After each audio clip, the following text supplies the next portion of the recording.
Cheers. Okay, let's come closer.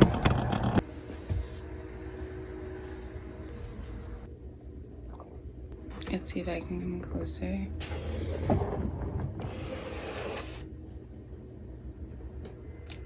What we're gonna do is answer some questions about me, and I'm gonna do my makeup. And by the end, I'm gonna look like a totally different woman. Question 1. What is your full name? My full name is Amina Jennifer Gant. Amina Jennifer Gant. Amina means honesty, like being honest, trustworthy, faithful. I got the name Jennifer from my grandmother. She always wanted a granddaughter who was named Jennifer, and so my middle name is kind of homage to her, and my last name is my father's. That's it.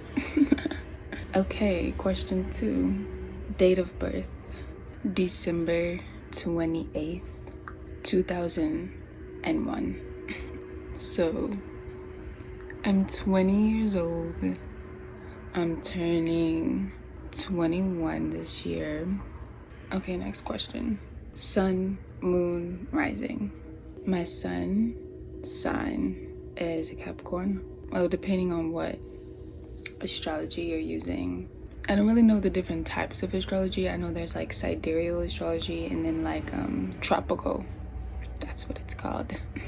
I'm like, I'm a Capricorn. Okay, that's my sun. My moon is Gemini, and my rising sign is Gemini.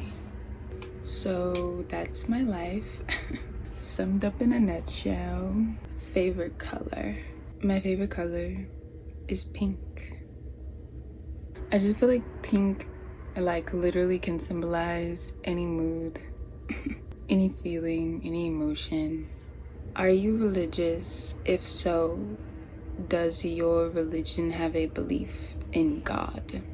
I would say that I am religious, but I wouldn't necessarily say that I like to confine myself to labeling my religion. If I had to define like how I practice spirituality, it would be in alignment with the understandings of Taoism. When it comes to Taoism, it doesn't necessarily worship or believe in a god, but it sort of allows one to discover a god if they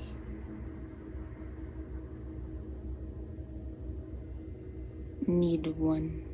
But the practice of Taoism in general isn't necessarily worship to a supreme being, only observing one. What are your top 3 core beliefs? My top 3 core beliefs. So I'm just gonna say them as they come to me and not think too hard, because if I think about it, then they won't be like original and honest. So the first one that came to mind, like that I received, was love can conquer all. The second one was selfless service is the highest form of love you can give to anyone or anything. And then the final one is that I want to say there is no God beyond the self. But those are just 3 general statements. But technically those are my core beliefs. The top 3 at least. Favorite song. My favorite song at the moment, okay? And I normally don't have favorite songs because I'm just not a favorite song type of girl. But my favorite song right now, like in this present moment, is A Kiss by the Driver Era. It's so perfect. It's so perfect. Maybe I'll dance to it when this video is over, just for like a little closing scene, you know. When it comes to like songs, every song is kind of like an image, you know. It's like a still captured moment in time, and songs are kind of like being able to like live in an image where you just experience that same moment forever. And like the more you stay in that image, the more you stay in that song, in that moment, the more you kind of like discover more about life. Favorite movie? My favorite movie is Jennifer's Body. I can say the entire script, like in reality. Let's see. Let's do a scene. I'll do the scene where they're like on the phone, and the phone's like ringing, and she's like, I feel so scrumptious. And Needy's like, goody for you. And Jen's like, you know when you kiss a boy for the first time and it feels like your entire body is on vibrate? And Needy's like, yeah. And Jen's like, it's that good. MoveOn.org, Needy. It's over. Life is too short to be moping around about some white trash pig roasts. She's like, that's sweet, Jen. You know, I tell it like it is. And besides, you should be happy for me because I am having the best day since like Jesus invented the calendar. Jesus didn't invent the calendar. Whatever. Or the pool scene where she's like, I am going to eat your soul and shit it out, last Nikki. I thought you only ate boys. I go both ways. That movie is so iconic. There's so much hidden knowledge. Like, that's why I love it, you know. A lot of people may think it's like obnoxious and maybe sexist, but I think it's brilliant. You just have to be willing to like look with a superior eye. Favorite musical artists? My favorite like musician is Shawn Mendes. It took me a while to kind of admit that though. I went through a period of like not listening to any of his music for a really long time because it was kind of hard for me to resonate, because in reality I think I was heartbroken like at the time, so it was hard for me to like resonate with certain things and just like really allow myself to kind of be with his music. 2022 is the first time I've ever actually listened to all of Shawn Mendes albums. The last album I listened to before 2022 was Handwritten, and I didn't listen to any other album. And then, no, actually that's a lie. And then when Wonder came out, I listened to it, but again there was like this disconnect in my head.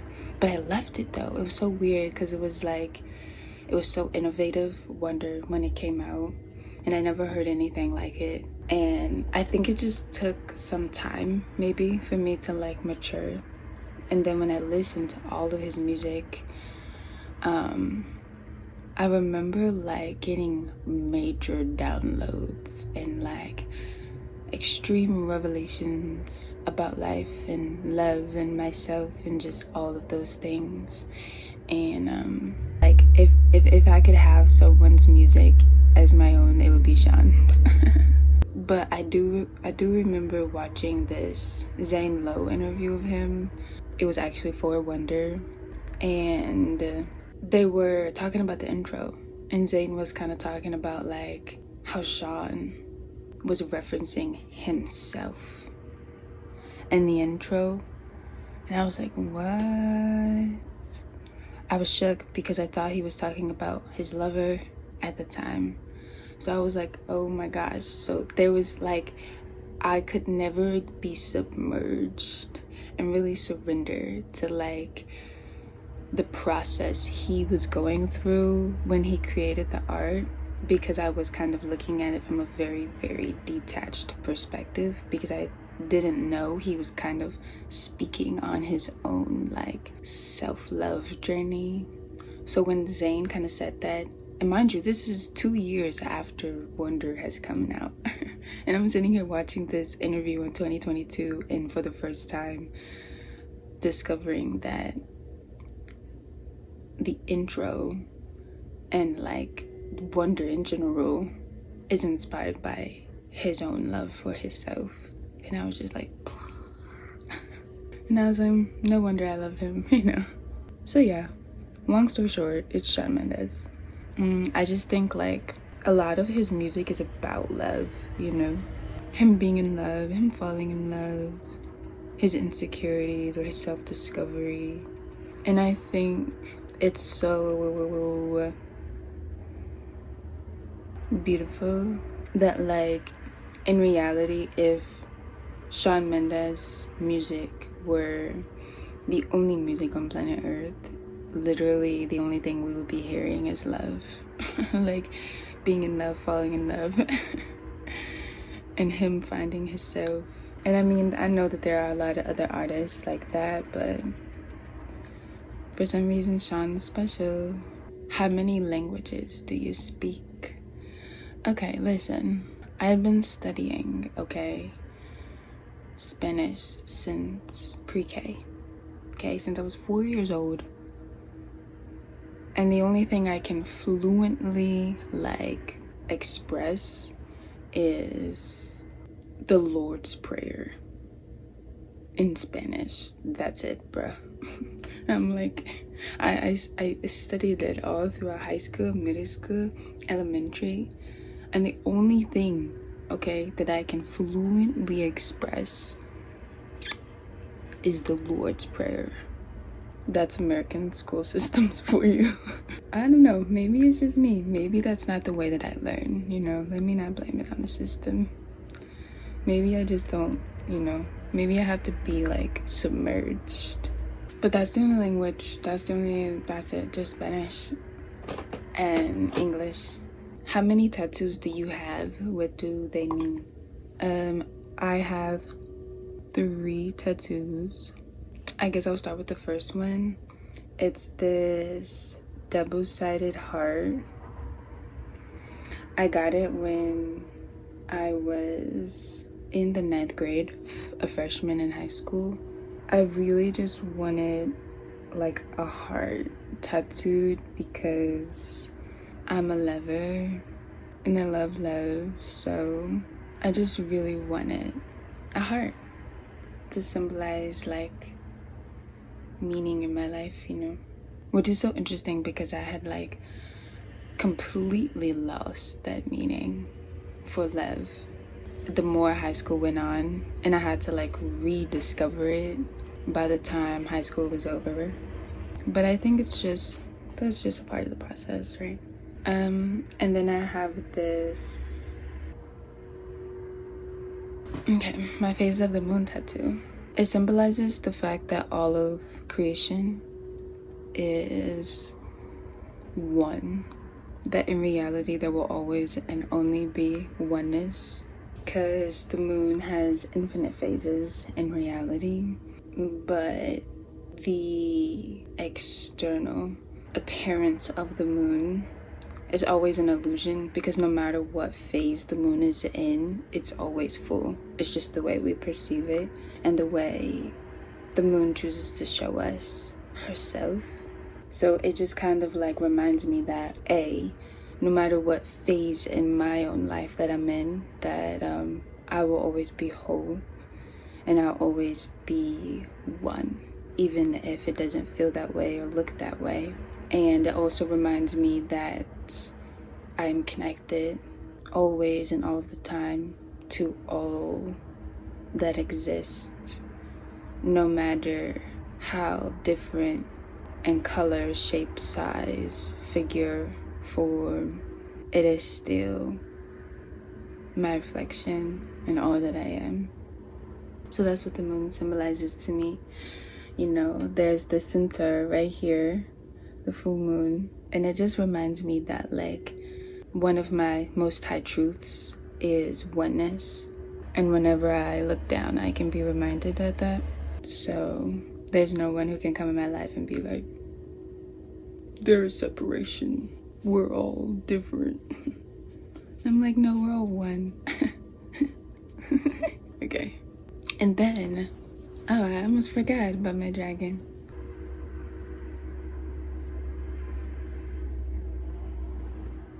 There you go. I had to find the angle, baby. All of my tattoos, well, except for this one because I was in the 9th grade. But my moon tattoo and my dragon tattoo are both tattoos that I saw in a dream, because I had kind of made this promise to myself that I wouldn't get any tattoos unless I dreamt about them, because that would be the only way I know it has meaning that is like greater, because it would come from the imagination of a greater mind.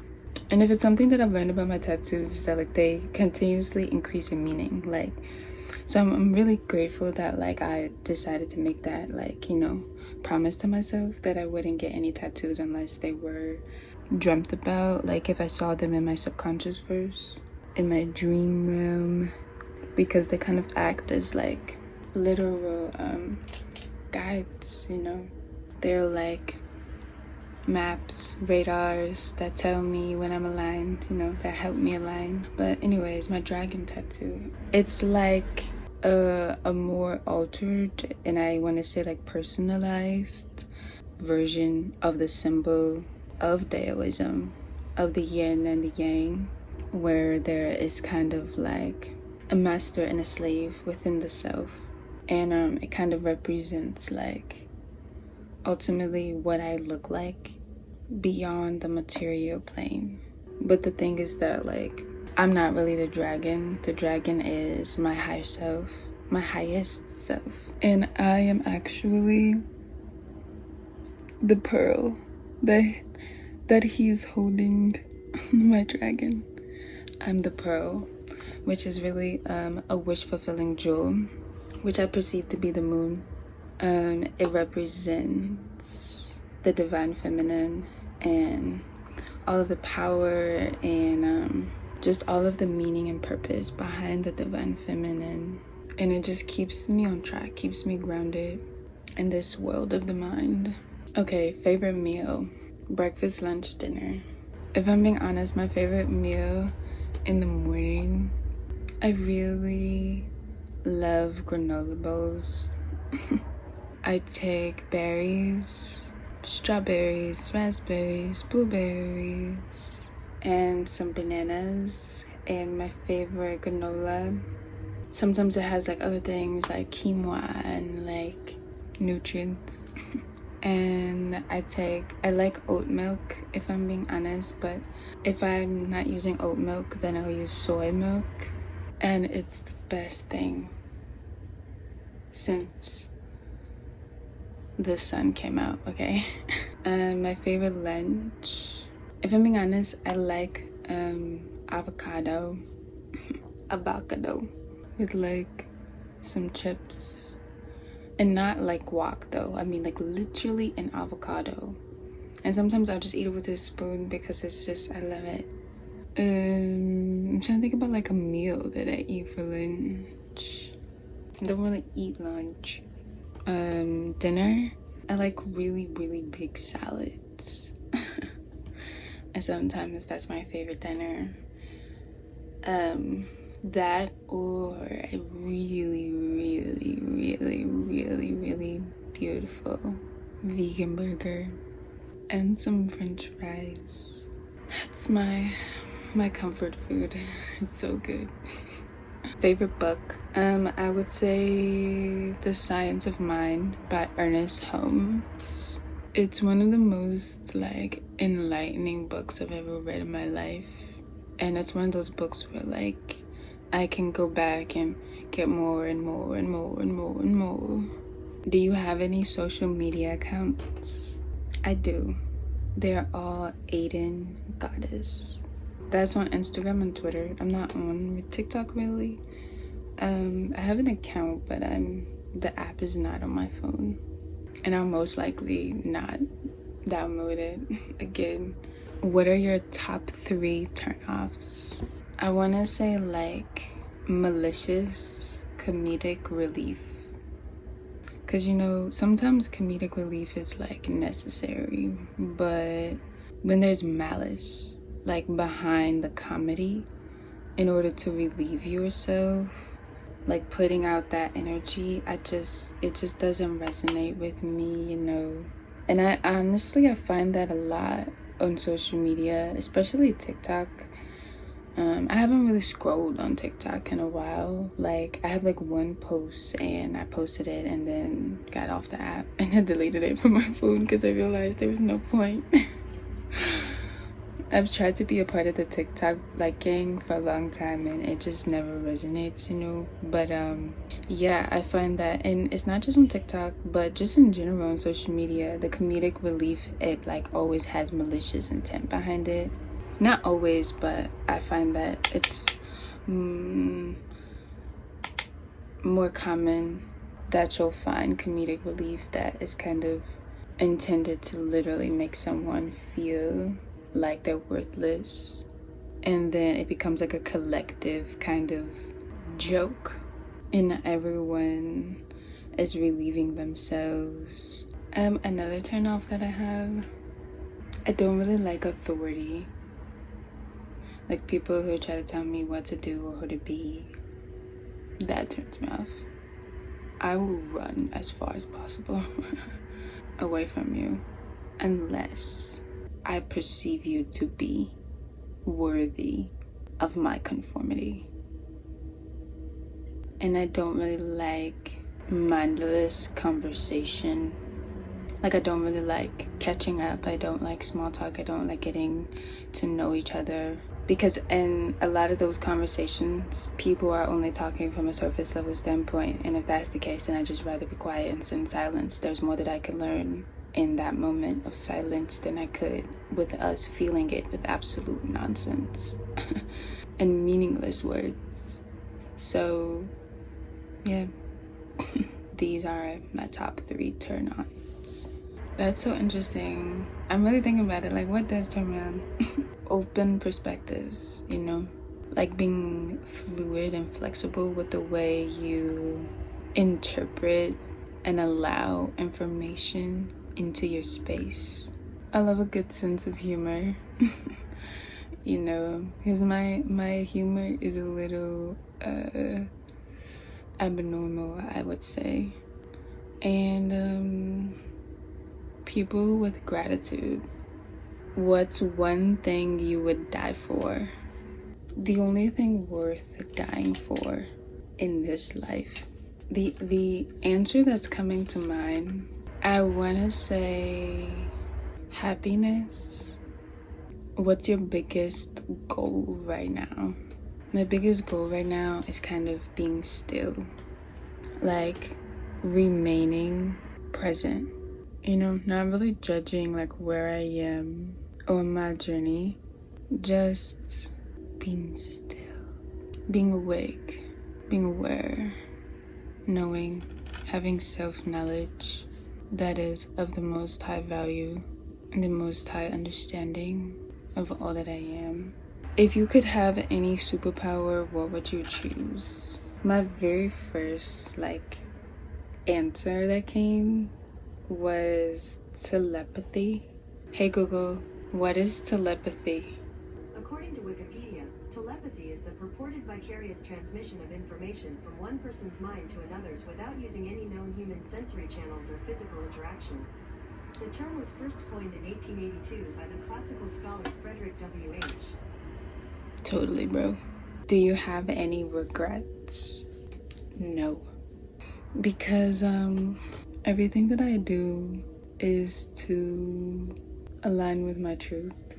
When the reason you do things is rooted in kind of paying homage to your truth. There is a certain level of like self-respect that you gain, and like respect for the actions that you take, where there's really nothing that you would take back anymore. When is the last time you cried? Why? The last time I truly like let it out, like snot rockets and all, was 2 nights ago. I was kind of crying because I realized that no matter how beautiful this life is, it's just simply not an ideal space or time to be alive. Really, I was crying because I don't know anyone who cares about love as much as I do. And in my life, I've been through a lot because I love extremely hard. And I don't just love like, oh, the people that I'm in relationships with, but I love all. I love all.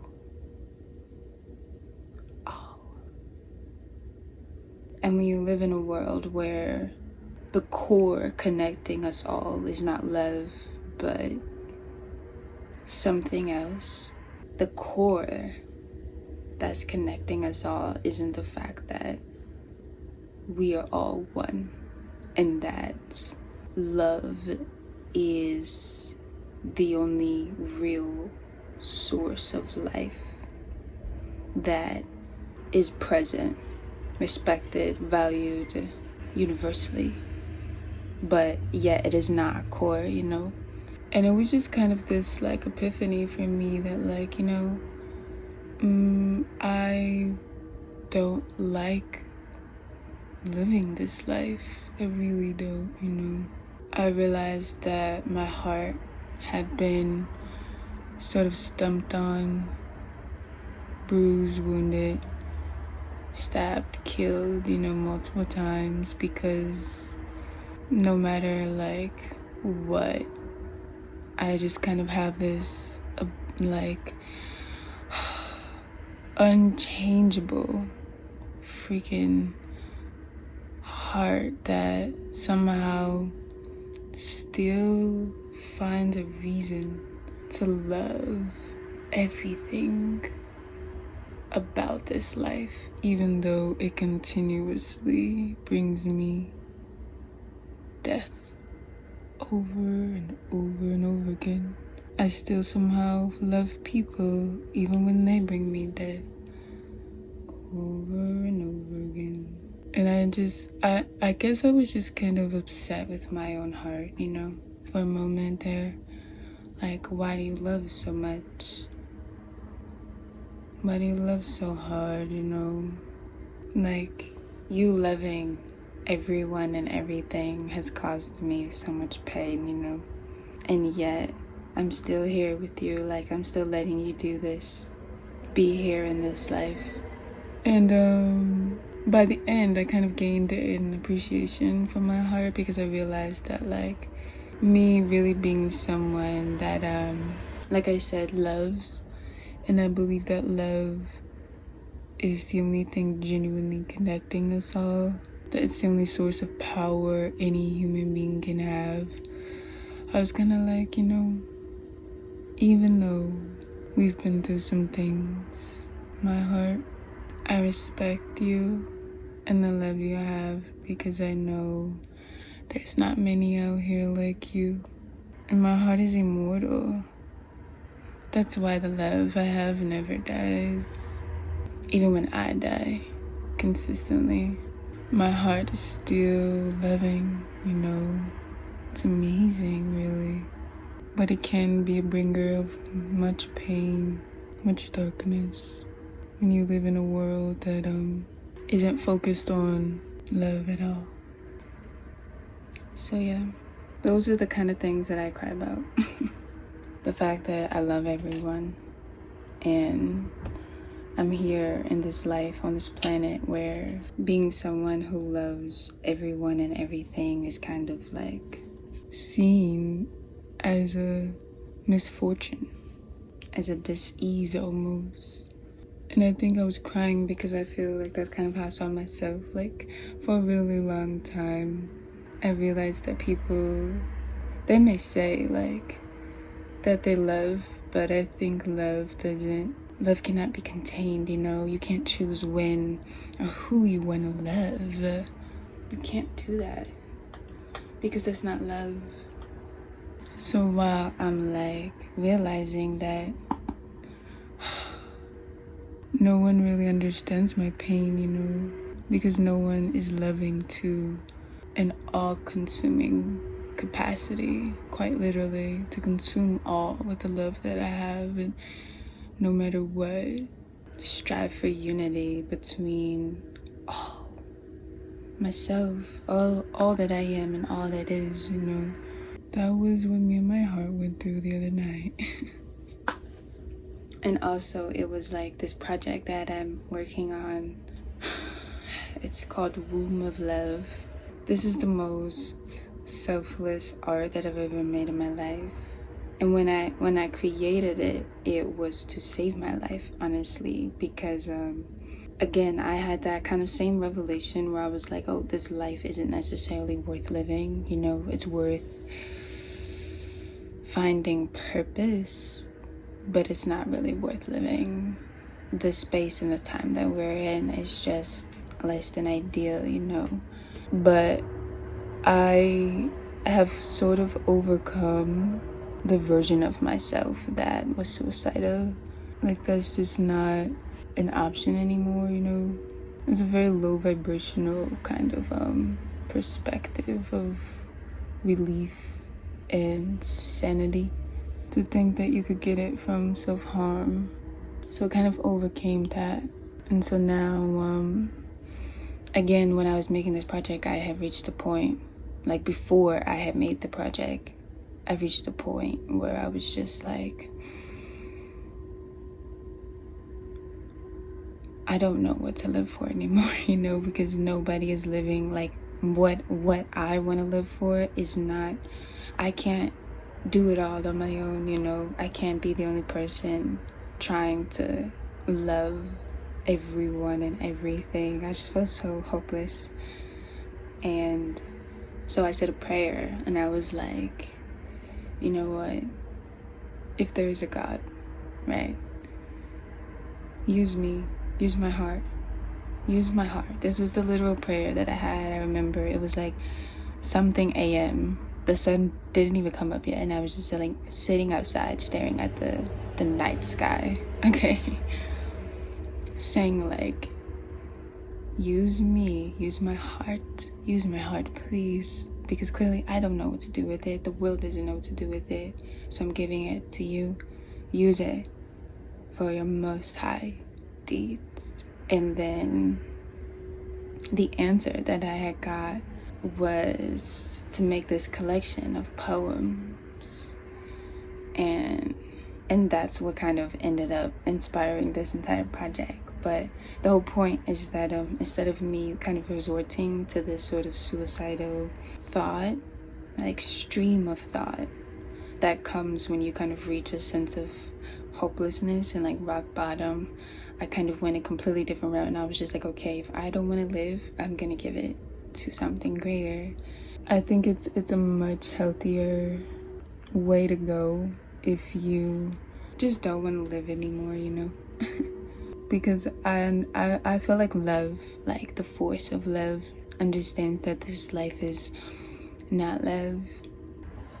And I was just thinking, I'm just like, I just felt so vulnerable, you know, like my heart was just making me all vulnerable again, because I literally gave my entire heart when I wrote this. Technically, it wasn't even me, it was my heart.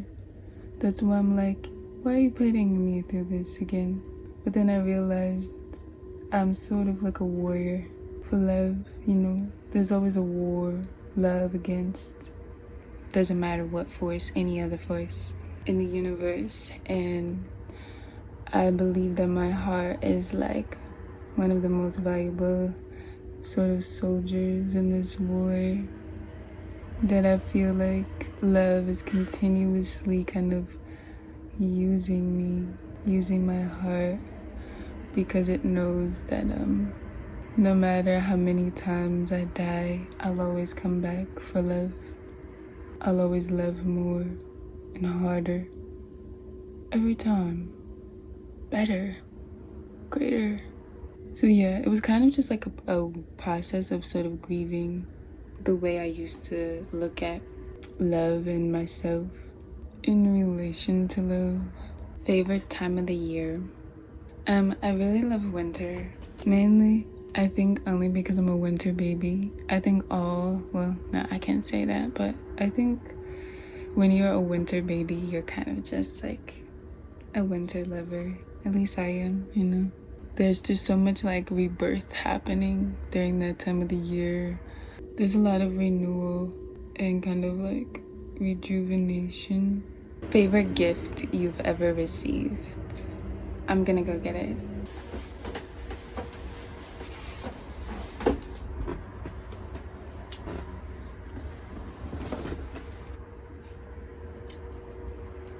This is my favorite gift I've ever received.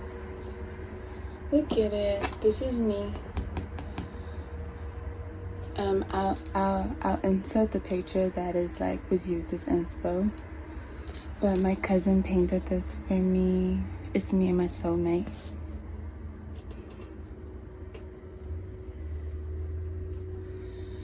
That's my favorite. Yes, Spider-Man is my soulmate. It's just the truth, you know. Do you want to have a family of your own someday? Yes. Do you have a type/dating preference? No. Not really. I don't really date. I just trust that the universe will bring me the one who needs my love the most. What is the most valuable lesson life has ever taught you? That spirits don't change. Like, the nature of a relationship is true and revealed based on the very first interaction. And your intuition is always correct. Ideal date night. Ideally, there would be like some kind of live musical performance involved, but like classical music, like violins. And some kind of dinner where like we can see the horizon, you know, and like be able to like look out and see the world. Because I think it's just a really nice it's just a nice prompt for conversations, for the conversation during dinner, you know. Sometimes prompts aren't just like words, sometimes they're pictures, and like your mind will like subconsciously use the imagery around you to kind of cultivate the meaning and like the flow of the conversation. So, you know, the scenery matters during dinner, on date night at least. And then, I don't know, something simple like go home, watch a movie, paint, bake cookies or something, I don't know, you know, something homey. And yeah, that's it. But ideally, I want to like listen to some classical music and just have really nice conversation, you know. Do you have any fears? No, because I realized that like life itself is like a fear, you know. Like personally, I believe that the creator of life manifested like this experience of a material plane so that they can know their self. But this sort of rooted, like, you know, this is kind of all deriving from the fear that they wouldn't be able to know their power unless they had a way to see who they were. So I kind of realized that like there is no thing for me to fear ever at all. The creator of my life already took care of that. That's ultimately what fear is, you know, not knowing the power you have, and that one day someone could change that and alter it, take it away, that power. So I let things like fear be in possession of a greater mind. Do you think lying is immoral? I think every lie kind of holds a truth. So what's immoral, I think, has to be determined by the one who's lying. Do you have secrets that you haven't told? Secrets? No, I think I've told all my secrets. Anything that I haven't told is just probably a memory that I just can't remember. But I think I've told at least one person all my most darkest secrets, which I'm grateful for, because those are like burdens that I just don't need, you know, to be holding on to. Not that I gave my burden over to them, but like the fact that I expressed those things at like a much younger age, I'm grateful for. I also don't really live a life where like I have to keep secrets. Do you believe true love exists? Yes, but I don't think it is a part of a collective experience. Like, I think true love that is true, can really only be experienced by one of those people who are sharing that love. But I do believe it exists. I just don't necessarily believe it is available for all. That's just my opinion. I think if true love was able to be experienced by all, it wouldn't be true. Have you ever experienced peer pressure? If so, how did you handle it? I have experienced peer pressure. I don't remember what grade I was in, but it was like later in high school.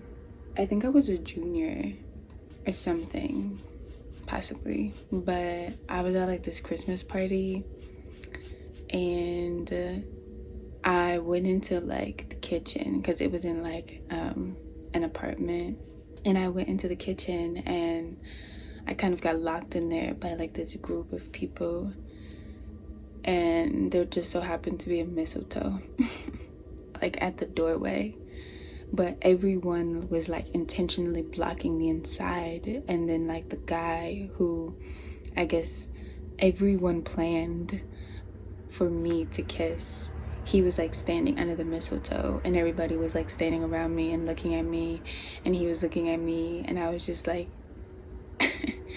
and then everybody goes, kiss, kiss. Mind you, we aren't dating. Like, I have no romantic connection with this guy. Like, all of our interactions have been strictly platonic.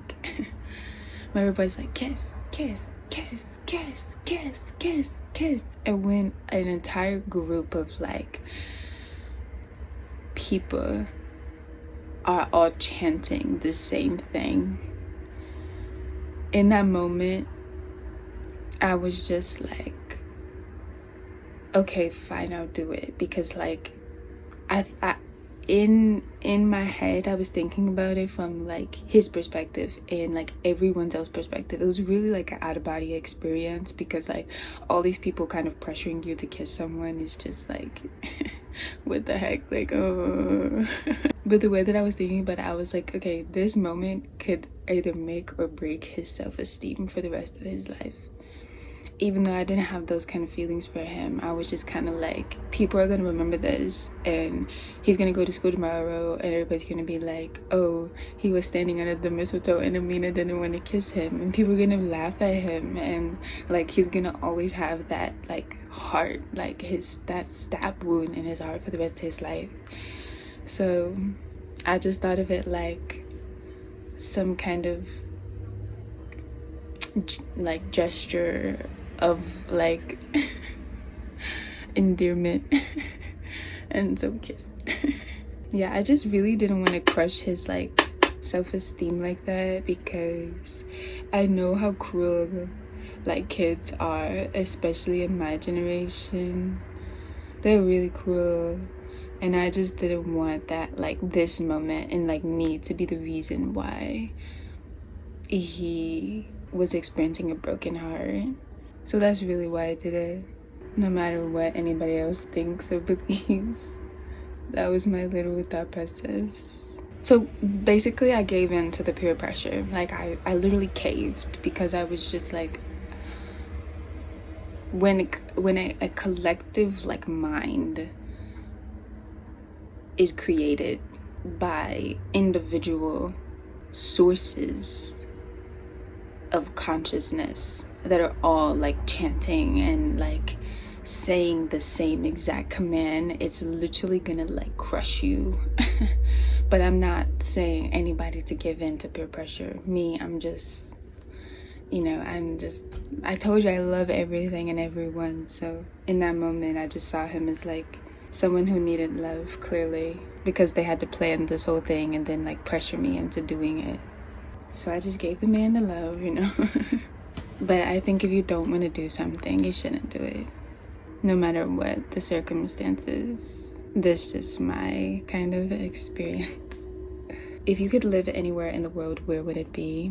Somewhere where there's like no civilization and just like nature, all nature, and I'm just like the only human being. That would be nice. If you could meet anyone right now that you haven't met before, who would it be? My heart wants to say Kanye West, so I'm gonna go with yay. What's your take on soulmates? I feel a bit of a mixture.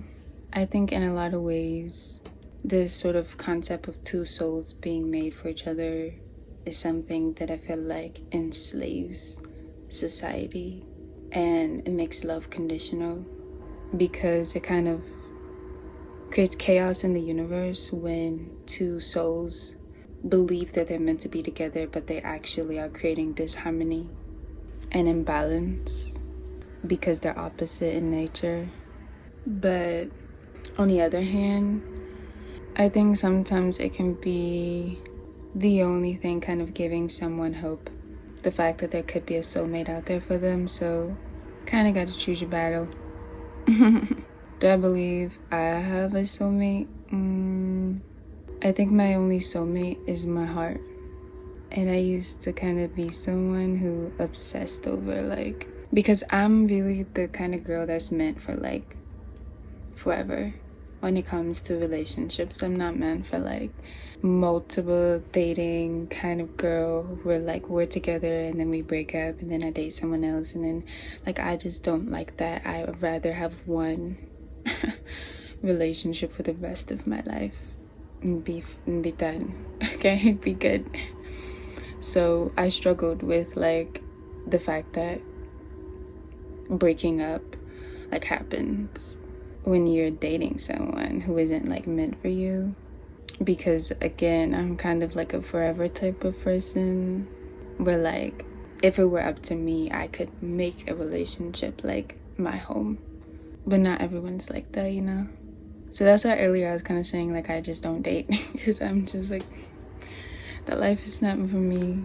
I just kind of stopped relying on human beings to be able to love me, able to understand me, able to communicate with me, and I just started pouring all of that faith and that passion and that like love into my own heart, because it's really just us, you know. All we have is each other. Do you think the world will ever end? At the rate society is going in, absolutely. I think eventually the human race will kill itself off and balance will be restored to the universe, to nature. And I think that this may not happen in any time soon, but you know, eventually.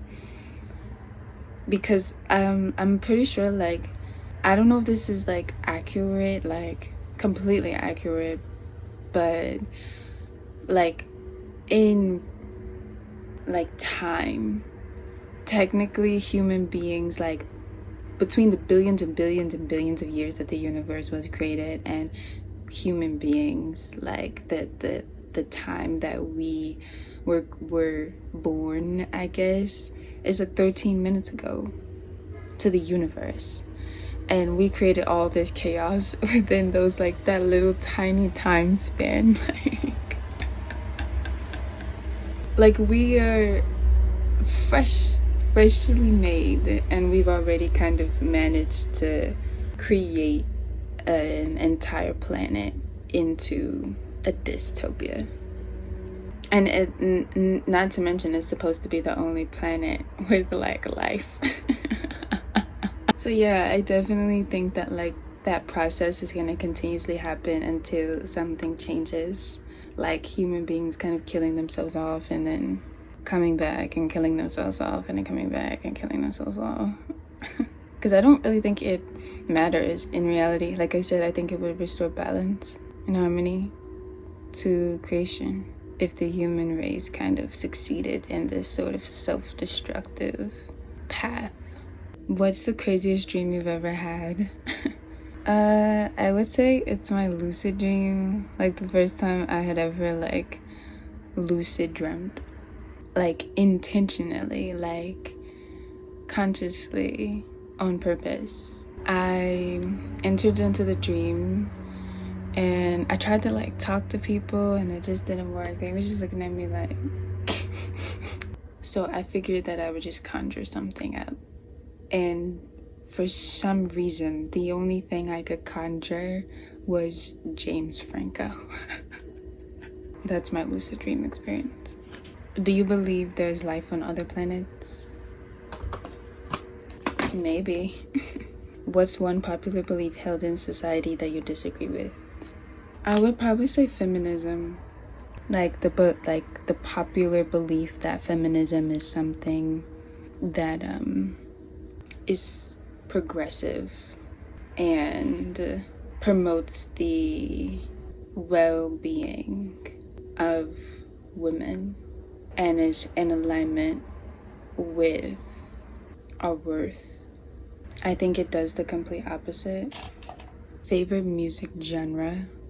Probably like heavy metal, like super dark, hardcore rock. If you could change 4 things about the world to make it perfect, what would you do?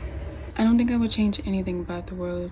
In some ways, I think the belief that it's not perfect already is what creates a lot of enslavement in society today. We always believe we have to work to something, towards something. But I think the earth provides heaven. Society just chooses hell because it gives them something to fight for. Morning routine. So typically I get up around like 3 or 4 a.m.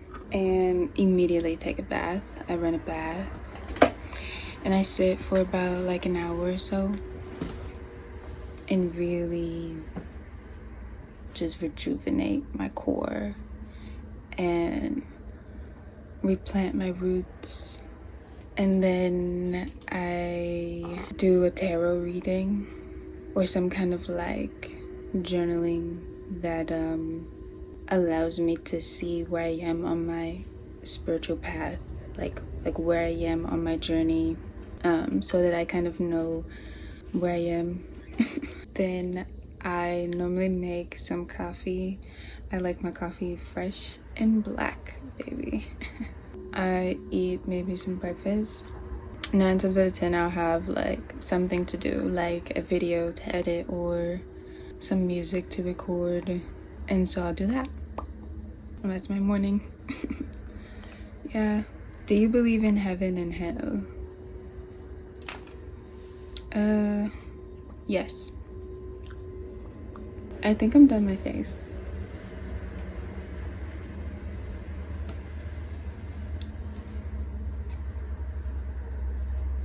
Okay, but I'm gonna finish my questions. If you could go back 6 years ago and inform your past self of one thing, what would it be?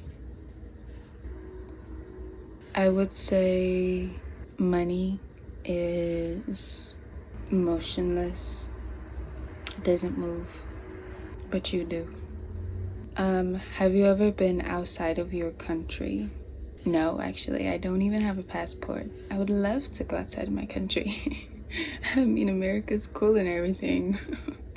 But like, for a long time in my life, I wanted to live in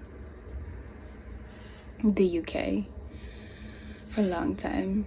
And then there was a moment where I wanted to live in Canada. But that's it. Where do you stand on the battle against racial injustice? I have very unpopular beliefs when it comes to this topic. I don't believe there is really, I don't believe that there is a need to fight injustice. I think it is a misuse of vitality, and it prevents an entire collective of minds from observing experiences of harmony and balance that are present, and it kind of gets them to focus on the chaos and the disruption. And I think that the entire fight against racial inequality and racial injustice, I think, is hey Google, define ploy. Ploy is used as a noun to mean a cunning plan or action designed to turn a situation to one's own advantage, similarly to ruse and tactic. Boom. I think it's a ploy. That's just genuinely how I feel, you know. And I'm not gonna alter it or change it for anyone, because there are enough people in the world who are promoting this fight and trying to get people on this side or that side.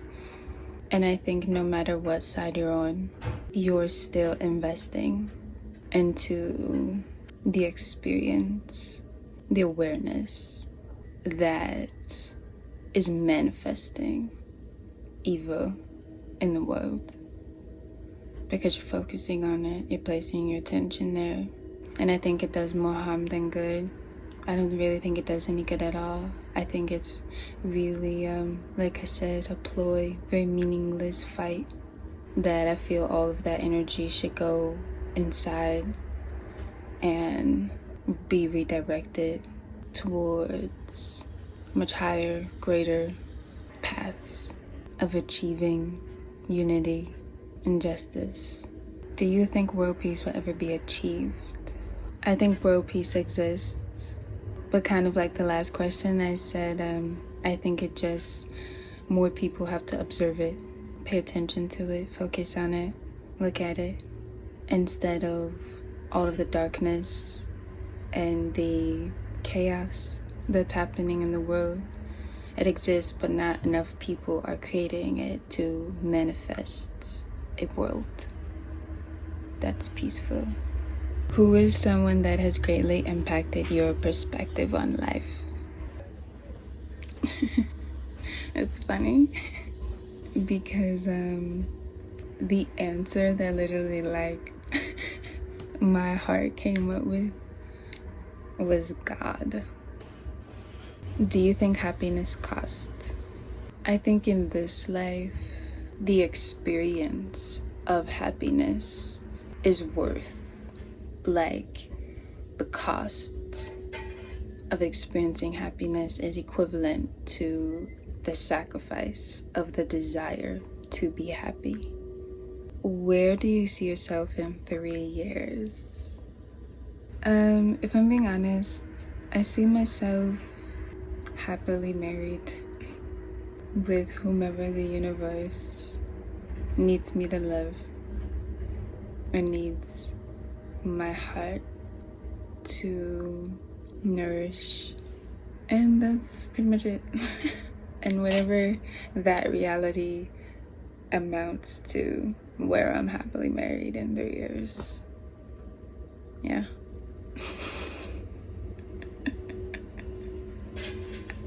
Okay, this is the end.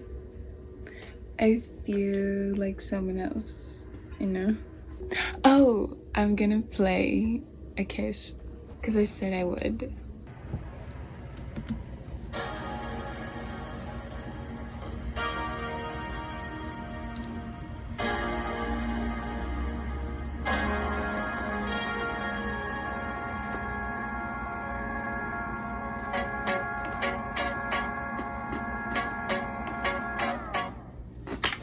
Apparently I've lost control.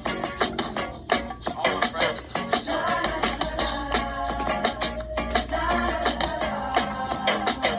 Look out, I'm on the way. Don't give a fuck of what you say. Apparently I've lost control.